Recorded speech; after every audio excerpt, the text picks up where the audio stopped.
할렐루야. 안녕하세요. 저는 서울 만민중앙 성결교회 엄정희 권사 루시엘입니다.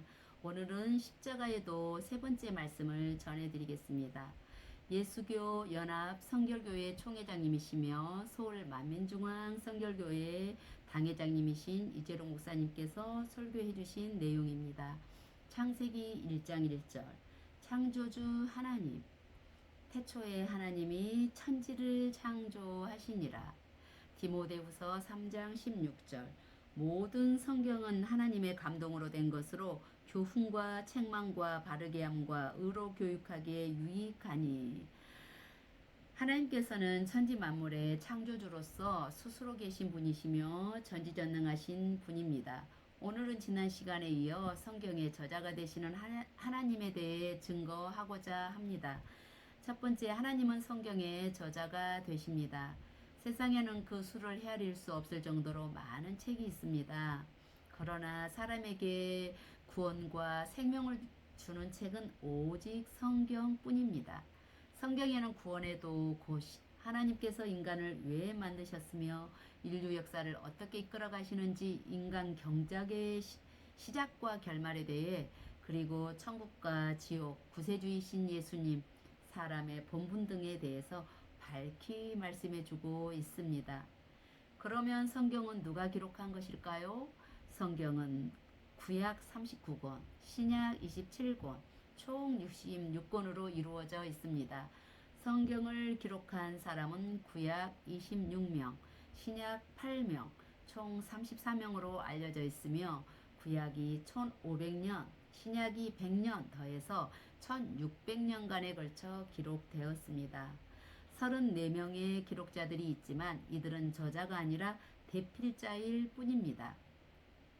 만일 어머니가 작은 아들에게 편지를 쓰려고 하는데 같이 사는 큰아들에게 편지 내용을 불러주어서 기록하게 했다면 누구의 편지일까요? 기록자는 큰 아들이라 해도 분명히 어머니의 편지인 것처럼 성경도 하나님께서 합당한 사람들을 주관하셔서 성령의 역사 가운데 기록하게 하신 것이요, 성경 전체의 저자는 하나님이십니다. 이에 대해 디모데후서 3장 16절을 보면 모든 성경은 하나님의 감동함으로 된 것으로 교훈과 책망과 바르게 함과 의로 교육하기 유익하니라 했고, 베드로후서 1장 22절을 보면 애언은 언제든지 사람의 뜻으로 낸 것이 아니요 오직 성령의 감동하심을 입은 사람들이 하나님께 받아 말한 것임이니라 했습니다. 또 이사야 34장 16절에는 너희는 여호와의 책을 자세히 읽어보라. 이것들이 하나도 빠진 것이 없고 하나도 그 짝이 없는 것이 없으리니 이는 여호와의 입이 이를 명하셨고 그의 신이 이것들을 모으셨음이라 하셨지요. 성경의 기록자가 아무리 많아도 성경 전체는 마치 한 사람이 기록한 글처럼 서로 모순되는 것이 없고 일관성 있게 구성되어 있습니다. 바로 전지전능하신 하나님께서 성령의 역사 가운데 주관하신 것이기 때문입니다. 두 번째, 성경은 성령의 감동함으로 해석해야 합니다. 성령의 감동함으로 기록된 성경은 해석할 때도 반드시 성령의 감동함으로 해석해야 합니다. 성령의 감동함으로 풀지 못하고 인간적인 생각을 통해 성경을 해석할 때는 오히려 하나님의 뜻과 다르게 풀어서 멸망의 길로 가게 됩니다. 베드로전후서 3장 16절 성령의 감동함으로 풀면 성경에 기록된 말씀 구절들이 서로 짝을 이루는 것을 깨달을 수 있습니다. 앞에서 이것들이 하나도 빠진 것이 없고 하나도 그 짝이 없는 것이 없으리니 하신 대로이지요. 구슬이 꿰어져 보배가 되듯이 말씀의 짝을 통해 각각의 구절들이 서로 보완되어 영적인 의미를 온전히 설명할 수가 있게 되는 것입니다. 예를 들어 보겠습니다. 사도행전 2장 21절을 보면 누구든지 주의 이름을 부르는 자는 구원을 얻으리라 했습니다. 그런데 이 말씀만으로는 구원에 대한 하나님의 뜻을 온전히 설명할 수가 없습니다. 마태복음 7장 21절에 나더러 주여 주여 하는 자마다 천국에 다 들어갈 것이 아니요 하신 말씀처럼 주님의 이름을 부르는 것만으로는 구원받을 조건을 완전히 만족시킬 수가 없기 때문입니다. 그래서 로마서 10장 10절을 보면 사람이 마음으로 믿어 의에 이르고 입으로 시인하여 구원에 이르느니라 했습니다. 곧 마음으로 믿어 의에 이른 사람이라야 입으로 구주를 시인하여 구원을 받는 것입니다. 그러면 마음에 믿는다는 것은 무엇입니까? 야고보서 2장 14절을 보면 내 형제들아 만일 사람이 믿음이 있노라 하고 행함이 없으면 무슨 이익이 있으리요? 그 믿음이 능히 자기를 구원하겠느냐 했습니다. 마음에 믿어 의에 이르는 사람에게는 어찌하든 하나님의 말씀대로 살려는 행함이 반드시 따릅니다. 생명 주신 하나님과 주님을 지극히 사랑함으로 하나님의 마음을 아프시게 하지 않기 원하며 자연히 죄를 버려나가게 되는 것입니다. 또한 주님의 사랑을 진심으로 믿으면 형제를 자신의 몸같이 사랑하게 됩니다.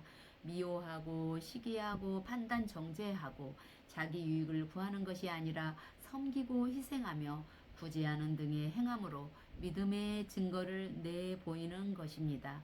로마서 3장 28절에 그러므로 사람이 의롭다 하심을 얻는 것은 율법의 행위에 있지 않고 믿음으로 되는 줄 우리가 인정하노라 했습니다. 아무리 열심히 진리를 행한다 해도 믿음으로 행하는 것이 아닐 때는 행함으로 의롭다 하심을 받지 못한다는 사실입니다. 주님을 믿기 때문에 마음이 거룩하게 변화되고 그래서 행함도 거룩한 마음을 따라 온전한 행함으로 나와져야 하는 것이지요.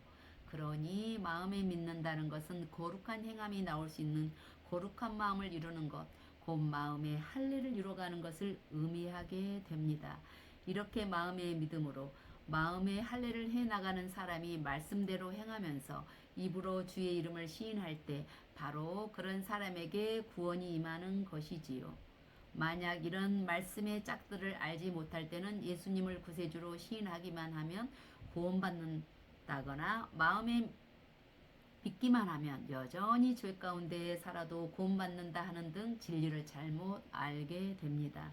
그러니 믿는다 하면서도 여전히 죄를 범하게 되고 결과적으로는 멸망으로 가는 것입니다. 이처럼 하나하나의 구절에 담긴 하나님의 뜻을 바르게 알기 위해서는 그에 해당하는 말씀의 짝을 알아 온전한 영적인 의미를 깨달아야 하는 것이지요. 세 번째, 성경에 기록된 모든 말씀은 참입니다. 성경은 분명 하나님의 말씀이며 그 안에 기록된 모든 말씀은 참입니다. 이는 역사적으로 증거할 수 있습니다.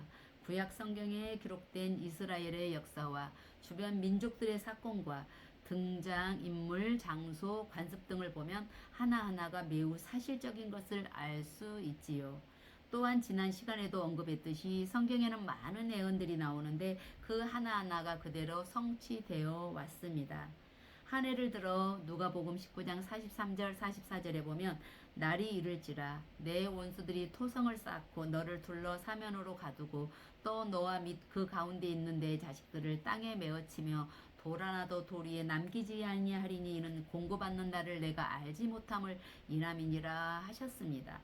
이는 바로 예루살렘의 멸망에 대한 예수님의 예언이지요. 이때부터는 약 40여 년이 지난 서기 70년에 로마의 타이토스 장군의 예루살렘을 멸망시켰는데 그 과정에 예수님의 예언이 그대로 이루어진 것을 볼 수 있습니다. 로마 군대는 예루살렘 성의 사면에 토성을 쌓아 성을 함락시켰지요. 성을 점령한 후에는 어린아이까지 잔인하게 죽였으며 돌 위에 돌이 쌓여있지 않을 정도로 건축물을 완전히 회파했던 것입니다. 이 외에도 성경에는 여러 가지 역사적인 사건들이 예언되어 있는데 그 중에서도 가장 중요한 것은 바로 예수님에 대한 예언입니다. 하나님께서는 구약 곳곳에 메시아가 되실 예수님의 탄생과 사역, 고난, 부활 등에 대해 상세하게 예언하셨는데 예수님께서 구약의 예언을 온전히 성취하신 내용이 신약에 상세하게 기록되어 있습니다. 먼저 예수님의 탄생에 대해 창세기 3장 15절을 보면 하나님께서는 구세주가 이스라엘 백성 중에 오실 것을 알려주셨습니다. 하나님께서 뱀을 저주하실 때 내가 너로 여자와 원수가 되게 하고 너의 후손도 여자의 후손과 원수가 되게 하리니 여자의 후손으로 내 머리를 상하게 할 것이요 너는 그의 발꿈치를 상하게 할 것이니라 하셨지요. 여기서 여자는 영적으로 이스라엘을 의미합니다. 사람이 여자에게서 태어나는 것은 당연한 일인데 여기서 굳이 여자의 후손이라고 표현한 것은 그 안에 영적인 의미가 담겨 있기 때문이지요. 요한계시록 12장 5절에도 보면 여자가 아들을 낳으니 이는 장차 철장으로 만국을 다스릴 남자라. 그 아이를 하나님 앞에 그 보좌 앞으로 올려가더라 하여 여자 곧 이스라엘을 민족을 통해 오신 예수 그리스도에 대해 증거하고 있는 것입니다. 이사야 7장 14절에 보면 그러므로 주께서 친히 징조로 너희에게 주실 것이라. 보라 처녀가 잉태하여 아들을 낳을 것이요 그 이름을 임마누엘이라 하리라 했고 미가서 5장 2절에는 베들레헴 에브라다야 너는 유다 족속 중에 작을지라도 이스라엘을 다스릴 자가 내게서 내게로 나올 것이라. 그의 근본은 상고의 태초이니라 하셨습니다. 이러한 예언대로 예수님은 동정녀 마리아에게 성령으로 잉태되어 나셨고 베들레헴 한 사관 짐승 우리에서 태어나셨지요. 또 예수님께서 태어나셨을 때 당시 유대의 왕인 헤롯이 예수님을 죽이고자 2살 아래의 사내 아이들을 몰살했습니다. 그런데 이때 하나님께서는 요셉의 꿈을 통하여 예수님을 미리 애굽으로 도피시키셨고 헤롯이 죽은 후에 다시 꿈을 통해 애굽에서 이스라엘로 돌아오게 지시하셨지요. 이에 대해서도 구약 호세아 11장 1절을 보면 내 아들을 애굽에서 불러내었다 예언되어 있습니다. 예수님께서 예루살렘 성에 입성하실 때도 스가랴 9장 9절의 말씀대로 나귀를 타고 입성하셨습니다. 시온에 따라 크게 기뻐할지어다. 예루살렘에 따라 즐거이 부를지어다. 보라 내 왕이 내게 임하나니 그는 공의로우며 구원을 베풀며 겸손하여 나귀를 타나니 나귀의 작은 것 곧 나귀 새끼니라 말씀하신 대로이지요. 또 시편 41편 9절에 나의 신뢰하는 바 내 떡을 먹던 나의 가까운 친구도 나를 대적하여 그 발꿈치를 들었나이다 하는 말씀대로 예수님과 가장 가까이에서 말씀의 떡을 공급받던 가룟 유다가 예수님을 배신하여 팔았습니다.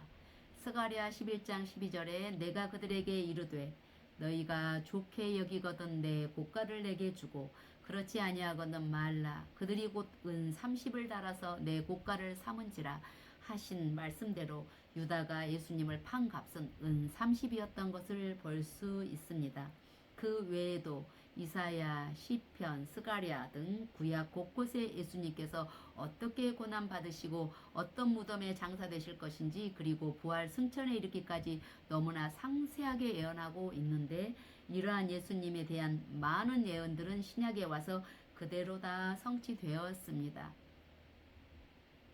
성경에는 주님의 재림이 가까울 때의 징조와 마지막 때 세계 정세가 어떻게 돌아갈지를 예언하고 있습니다. 또 이런 역사의 흐름 속에 살아가는 우리가 어떻게 하면 구원받고 축복받는지 어떻게 하면 영원한 천국에 이를 수 있는지 등등 상세하게 기록되어 있지요. 이러한 성경은 분명 하나님의 말씀으로서 성경에 약속된 말씀을 믿고 행하는 사람에게는 하나님께서 반드시 그 약속대로 축복을 주십니다.